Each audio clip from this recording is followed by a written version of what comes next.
एक किसान का एक चेहरा ही बन गया है कि गरीब होगा।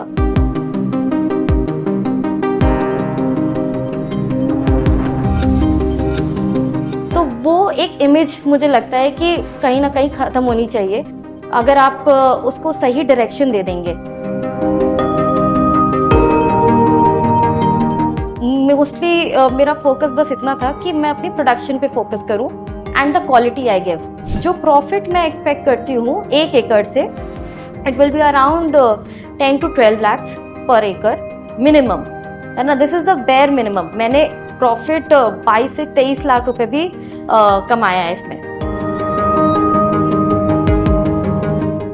मैंने जब इसमें एग्रीकल्चर में एक एंट्री की थी तो I was around 23 years old and उस वक्त से मुझे ये रियलाइज़ हुआ कि this is the career I want to follow and this is the passion जो मैं अपना आगे शायद फॉलो करना चाहती हूँ। जब 2021 में मैंने अपना पहला प्रोजेक्ट स्टार्ट किया था, उसके पहले मैंने अपनी ट्रेनिंग भी ली थी। मैं सच बताऊँ तो मेरी कोई एग्रीकल्चर में एज सच कोई पढ़ाई कभी नहीं हुई थी। इट वॉज मोस्टली लाइक मैं इकोनॉमिक्स की स्टूडेंट थी एंड पोस्ट दैट मैंने सोचा कि नहीं, एग्रीकल्चर एक आगे मेरे लिए शायद करियर अपॉर्चुनिटी बन सकती है। सो एक शौक से बिजनेस की तरफ मैं आगे बढ़ी एंड ऑफ कोर्स चैलेंजेस बहुत थे। पहली बात तो वेरी जेन्युइन चैलेंज जो था कि लड़की होना ही एक चैलेंज हो गया था एंड दैट टू कि मैं एक सिटी से उठ के जा रही थी एक फार्म लैंड पे काम करने। सो ऑफ कोर्स पेरेंट्स भी थे and everyone they were like कि आप कर पाओगे कि नहीं, वहाँ पे वर्कर्स होंगे, करना है कि नहीं आगे, एंड गर्मी होगी, धूप होगी, देन विंटर्स चैलेंज होंगे, सब कुछ होगा and it was a new path, है ना। कोई फैमिली बैकग्राउंड नहीं था एग्रीकल्चर में, तो एक नई शुरुआत थी बस। एंड ऑनेस्टली स्पीकिंग कोई मेरे पास कोई पुश्तैनी लैंड भी नहीं थी, है ना। सो इट वाज जस्ट कि हाँ करना है इसमें आगे, तो बहुत बस ये है फैमिली का बहुत सपोर्ट रहा मेरे पास। तो हम लोग ने धीरे धीरे ये बिल्डअप किया। So I started with 1 acre of farming and उसके बाद मैंने जब शुरुआत की तो I ended up with 6 acres of farming today in 3 years। तो this can be only through formal trainings I think, है ना। आप अगर सिर्फ अगर आप देखेंगे एक किसान का एक चेहरा ही बन गया है कि गरीब होगा, है ना, तो वो एक इमेज मुझे लगता है कि कहीं ना कहीं ख़त्म होनी चाहिए अगर आप उसको सही डायरेक्शन दे देंगे। सो अपॉर्चुनिटीज़ बहुत हैं आई बिलीव फार्मिंग में या फिर गांव में, एक आप कह सकते हैं। So from there I think I began and जब मैंने शुरुआत की थी तो आई मोस्टली मेरा फोकस बस इतना था कि मैं अपनी प्रोडक्शन पे फोकस करूं and the quality I give, है ना। वो मुझे उसका एक प्रीमियम प्राइस हमेशा मिलता है मार्केट में, कभी भी मुझे ऐसे स्ट्रगल नहीं करना पड़ा। And plus there are very basic things like sorting, grading and यही सब। आप अगर ये चीज़ें बेसिक चीज़ें करते रहते हैं तो आई थिंक आप मार्केट में भी कभी पीछे नहीं रहेंगे। तो मेरे साथ एक शुरू से ही एक भैया थे, शहजादे उनका नाम है अगर मैं कहूँ तो, and he was from local. मेरा कोई उनसे पहले कोई जान पहचान नहीं था, कुछ नहीं था। उन्होंने शुरुआत मेरे साथ की एंड धीरे धीरे वो एक पूरी टीम बन गई 25 से 20 लोगों की जो पूरी औरतें हैं, है ना। तो कहीं ना कहीं वो रिलेट कर पाए मुझसे, मुझे ऐसा फील होता है कि वो रिलेट तो कर पाती थी, इनको एक अच्छा एनवायरनमेंट मिलता था काम करने का, है ना। So they always feel secure while they are working with me.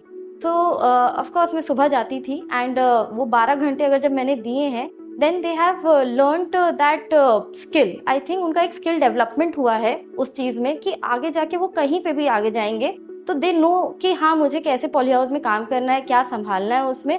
तो ऑफकोर्स उसमें बेटर उनको आगे जाके वेजेस मिलेंगे। वो मेरे साथ काम करें ना करें आगे पता नहीं, फॉर अ फैक्ट वो चीज़ अच्छी हुई एक तरह से कि लोगों को काम पता चल गया कि हाँ इसमें ऐसे एक प्रोग्रेसिव फार्मिंग कैसे होती है ना, to be very honest. And the only issue I think I faced was कि लैंड, है ना। मेरे पास कोई पुश्तैनी लैंड नहीं थी, है ना। मैंने जो शुरुआत की अपनी लीज लेके की एंड एवरीथिंग, सो वो लैंड मिलना बहुत डिफिकल्ट हो जाता है। तो अगर मैं ये कहूँ कि मेरे जैसे यूथ, है ना, अगर आगे बढ़ना चाहते हैं एंड जिसका कोई बैकग्राउंड ही नहीं रहा है एग्रीकल्चर में या कभी कोई पुश्तैनी लैंड नहीं है या कुछ नहीं है, even still they can start from scratch. Poly house के लिए अगर आप पूछे मुझसे तो सबसे पहले तो आपका एक लैंड होना चाहिए, है ना। लैंड का अगर आपके पास खुद का लैंड नहीं है तो आपको मिनिमम 12 साल की लीज का लैंड चाहिए एक, है ना, which should be a registered lease of course. And post that आप अपनी एक गवर्नमेंट में फाइल लगा सकते हैं and we have a subsidy also जो हमें गवर्नमेंट देती है है ना। तो आप उसमें MIDH के थ्रू सब्सिडी ले सकते हैं आपका, and it's a 50% subsidy in Uttar Pradesh. State wise subsidy differ करती है ऑफ कोर्स, आपकी हिमाचल में अलग सब्सिडी है, आपका आप देखिए गुजरात साइड अलग सब्सिडी है। तो of course you have to make sure कि हाँ आपकी क्या स्टेट में क्या सब्सिडी मिल रही है, आप उसकी अच्छे से जानकारी लें।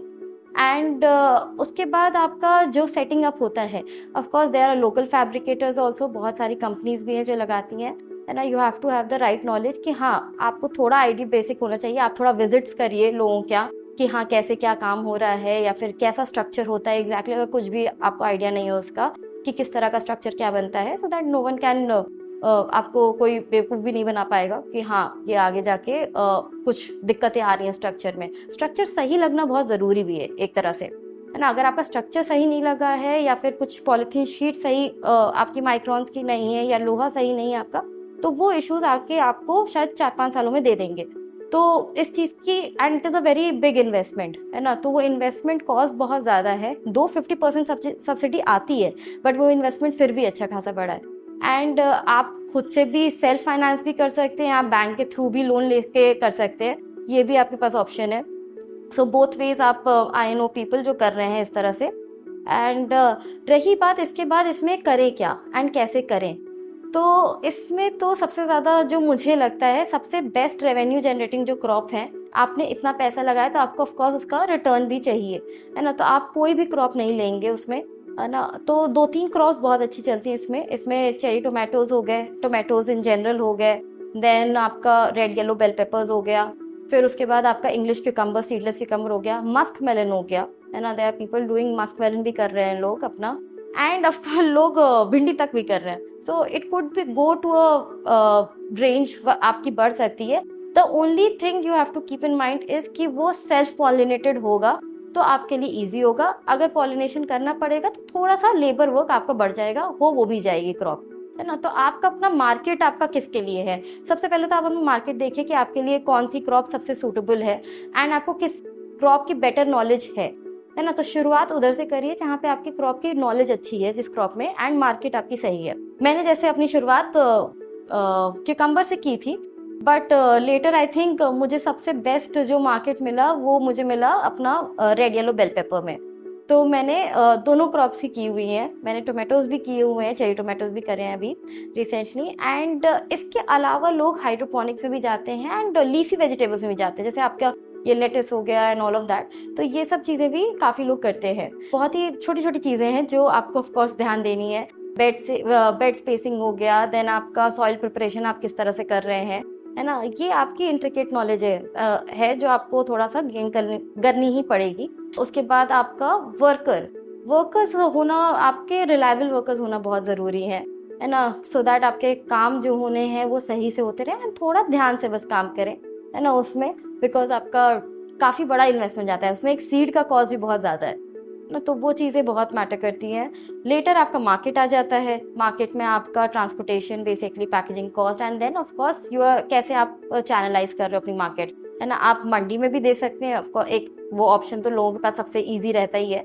देन थोड़ी मेहनत करी जाए तो आई थिंक आप उसको रिटेल चैनल्स में भी ले जा सकते हैं, सिंस आप उसकी ब्रांडिंग कर सकते हैं, पैकेजिंग करके ले जा सकते हैं। नहीं तो आप होटल इंडस्ट्री, अगर आपके थोड़े बहुत आप कोशिशें करेंगे या कॉन्टैक्ट्स निकालेंगे तो होटल इंडस्ट्री हो गई आपकी।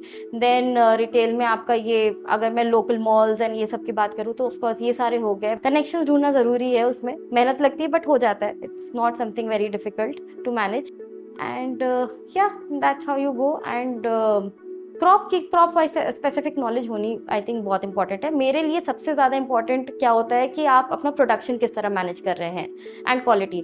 मैं इसलिए इस चीज़ पे स्ट्रेस करती हूँ क्योंकि मार्केट फ्लक्चुएशंस होंगे ही होंगे, वो आपके हाथ में कभी भी नहीं रहेगा।